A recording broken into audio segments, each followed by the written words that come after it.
Welcome to Her Remarkable History. Remember, to support our channel, please subscribe. The Unburied King of England cut into many pieces. Throughout history, there have been some monarchs whose remains have been treated terribly. James IV of Scotland was left unburied for a number of centuries after Henry VIII had asked to bury him in St Paul's Cathedral. The remains of the influential Scottish monarch are still lost today, but the treatment of Catherine of Valois' remains following her death in the 15th century were incredibly disturbing. Inside of Westminster Abbey, her coffin was simply left and was regularly opened, with tourists flocking to catch a glimpse and even kiss the medieval queen of Henry V. But there was a rather controversial British king whose remains were also treated terribly and barbarically after his death. James II is seen as a controversial monarch after he inherited the throne from his brother, and his Catholic beliefs were greatly disliked across the country. He was then forced off the throne after he vacated the throne in favour of William of Orange and his wife Mary II. But what's the story of James II's body and remains?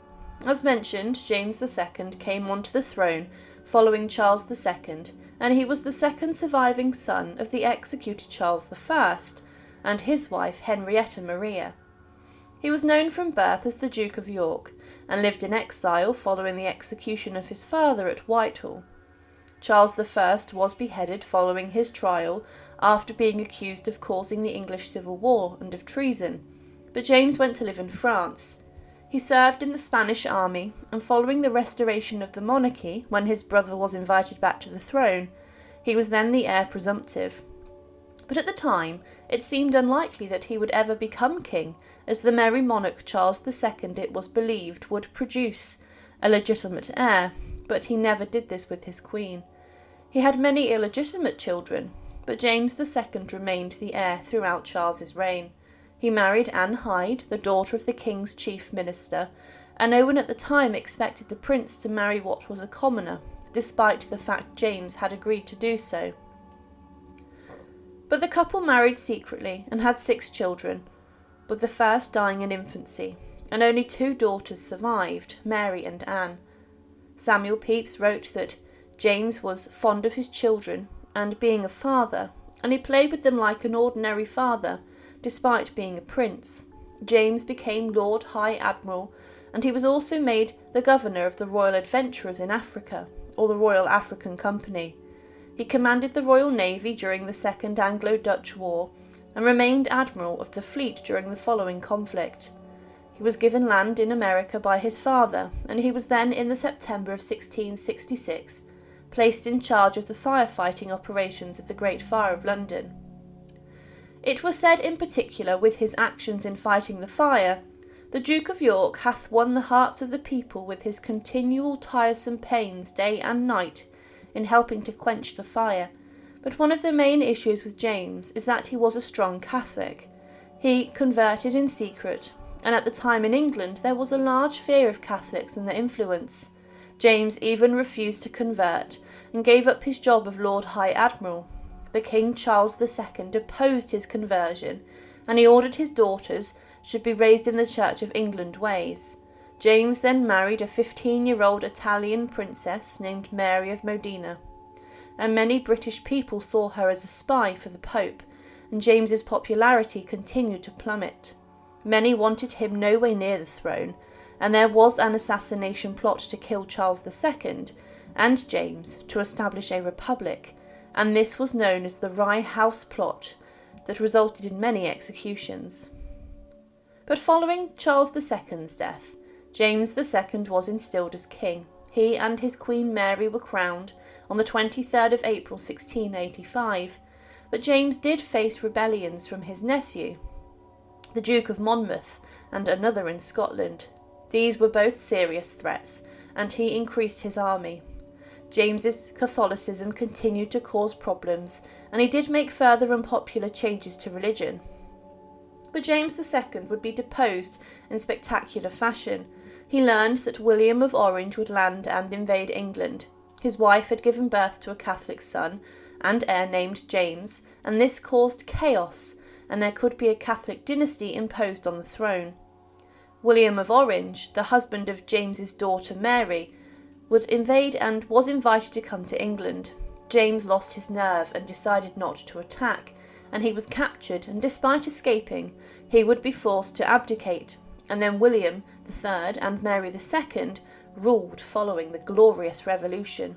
He did attempt to regain his throne briefly, but he would live out the rest of his life in comfort inside of France. James's wife and some of his supporters fled with him, and he lived in a royal chateau.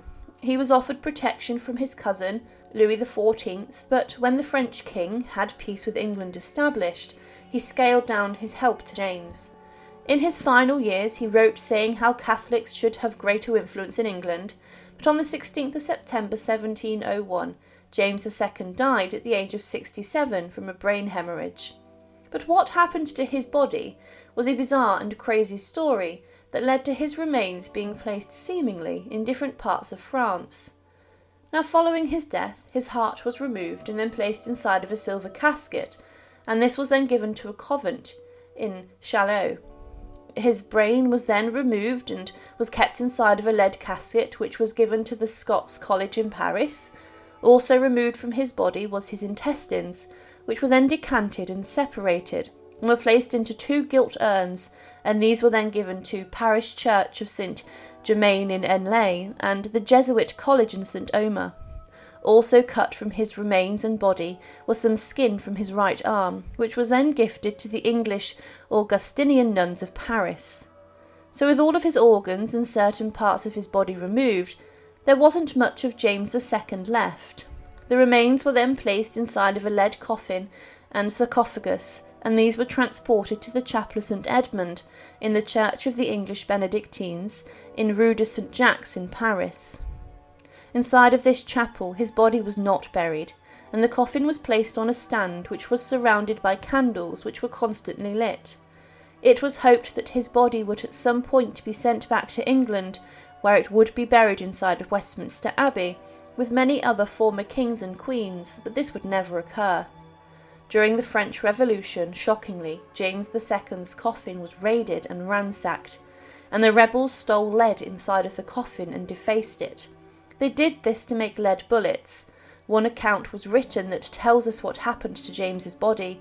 It was written by an Irish gentleman who was 80 when he recorded it, and he had taught English and French at a school, and had left England as a monk. He said, "I was a prisoner in Paris, in the convent of the English Benedictines in Rue St. Jacques, during part of the Revolution. In the year 1793 or 1794, the body of King James II of England was in one of the chapels there, where it had been deposited some time, under the expectation that it would one day be sent to England for interment in Westminster Abbey. It had never been buried. The body was in a wooden coffin, enclosed in a leaden one, and that again enclosed in a second wooden one, covered with black velvet. While I was a prisoner in the Sans Clarets, broke open the coffins to get the lead to cast into bullets. The body lay exposed nearly a whole day. It was swaddled like a mummy, bound tight with garters. The sans-culottes took out the body, which had been embalmed. There was a strong smell of vinegar and camphor. The corpse was beautiful and perfect. The hands and nails were very fine. I moved and bent every finger. I never saw so fine a set of teeth in my life. A young lady, a fellow prisoner, wished much to have a tooth. I tried to get one out for her, but could not. They were so firmly fixed. The feet also were very beautiful. The face and cheeks were just as if he were alive. I rolled his eyes. The eyeballs were perfectly firm under my finger. The French and English prisoners gave money to the sans-clarets for showing the body.